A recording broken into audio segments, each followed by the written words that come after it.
ঢকুৱাখানাত বাহৰ পাতি থকা CIDয়ে বিভিন্ন উৎসৰ পৰা পোৱা তথ্য অনুসৰি সুনীল গগৈ এজন আহোম সম্প্ৰদায়ৰ নেতাৰ সৈতে অৰুণাচলৰ পাছিঘাটত আত্মগোপন কৰিছে।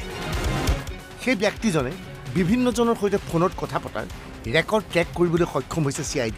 সুনীল গগৈৰ সন্ধানহীন পলাতক আসামী সুনীল গগৈ যেহেতু নেকি তেওঁৰ নন তথ্য সংগ্ৰহ কৰিবলৈ সক্ষম হৈছে CIDয়ে। ঢকুৱাখানাৰ পলাতক আসামী সুনীল গগৈৰ সন্ধানত CIDয়ে অভিযান চলাই CIDয়ে নন তথ্য সংগ্ৰহ কৰিবলৈ সক্ষম হৈছে। সুনীল গগৈ পলাতক অৱস্থাত আছে। উদ্ধাৰ কৰা মৃতদেহটো আছিলে জাহাংগীৰৰ। এতিয়া উদ্ধাৰ কৰা মৃতদেহটোৰ চিহ্নমুণ্ড এতিয়াও উদ্ধাৰ কৰিব পৰা নাই CIDয়ে। ঢকুৱাখানাত বাহৰ পাতি থকা CIDয়ে এতিয়া বিভিন্ন তথ্যৰ পৰা উৎসাহ সুনীল গগৈ এজন আহোম সম্প্ৰদায়ৰ নেতাৰ সৈতে অৰুণাচলত পাছিঘাটত আত্মগোপন কৰি আছে। সেই ব্যক্তিজনে বিভিন্ন ধৰণৰ মানুহ লগত কথা পতাৰ কল ৰেকৰ্ডো CIDয়ে পাইছে। কিন্তু এতিয়ালৈকে সুনীল গগৈ অৱস্থিতি ক'ত আছে সুনীল গগৈ এতিয়ালৈকে CIDয়ে সঠিকভাৱে ক'ব পৰা নাই। এইবাৰ আপোনালোকে এই হোটেলখনৰ মন কৰক, গোগামুখ চাৰিআলিৰ এই হোটেলখনৰ নাম হৈছে পূৰ্ণিমা হোটেল। আপোনালোকে শুনি আচৰিত হ'ব, ঘটনাৰ আগনিশা সুনীল গগৈ এই হোটেলখনত কটাইছিল। এই হোটেলখনত 102 নম্বৰ কোঠাত তেওঁৰ বাসৰ পাতিছিল পলাতক আসামী সুনীল গগৈয়ে। 30 আৰু 31 জুনত পূৰ্ণিমা হোটেলত কটাইছিল সুনীল গগৈয়ে।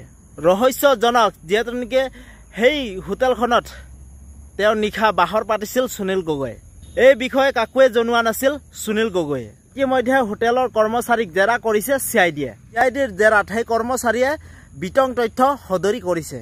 30 আৰু 31 জুনত কি ধৰণে আছিল সুনীল গগৈয়ে তাৰ বিষয়ে সদৰি কৰিছে হোটেলখনৰ কৰ্মচাৰীয়ে। হোটেলত এজন ব্যক্তি আহিছিল সুনীল গগৈক লগ ধৰিবলৈ, এজন বিশেষ ব্যক্তি। এই ব্যক্তিজনৰ ফোন ৰিচিভ কৰা নাছিল সেই বিশেষ ব্যক্তিজন। সেই ব্যক্তিজনে হোটেলৰ কৰ্মচাৰীৰ ফোনেৰে সুনীল গগৈক সেই ফোনেৰে যোগাযোগ কৰিছিল। ৰহস্যজনকভাৱে সেই হোটেলখনৰ পৰা 31 জুনত সুনীল গগৈয়ে পলাইছিল সেই হোটেলখনৰ পৰা। CIDয়ে নিশ্চিত এতিয়াও সুনীল গগৈ জীৱিত অৱস্থাত আছে। চতুৰালিৰে সুনীল গগৈ আত্মগোপন কৰিছে সুনীল গগৈয়ে। এতিয়া আৰক্ষী আৰু CIDৰ সন্দেহ সুনীল গগৈ এতিয়ালৈকে অৰুণাচলৰ পৰা আঁতৰি যোৱা নাই। এতিয়া CID দলে অৰুণাচলত অভিযান চলাইছে সুনীল গগৈক ধৰিবলৈ। যিহেতু নেকি সুনীল গগৈ এতিয়া ভাগে ভাগে CIDৰ অভিযান চলি আছে অৰুণাচলত। সেইটো কাৰণে মই এই ভিডিঅ'টো বনালোঁ। তো আপোনালোকে মোৰ ভিডিঅ'টো যদি চাই ভাল পালে প্লিজ আপোনালোকে লাইক, ছাবস্ক্ৰাইব আৰু কমেণ্ট কৰি জনাব। তো ঠিক আছে, বাই বাই। নতুন এটা ভিডিঅ' আপোনালোকক লগ পাম। তো বাই।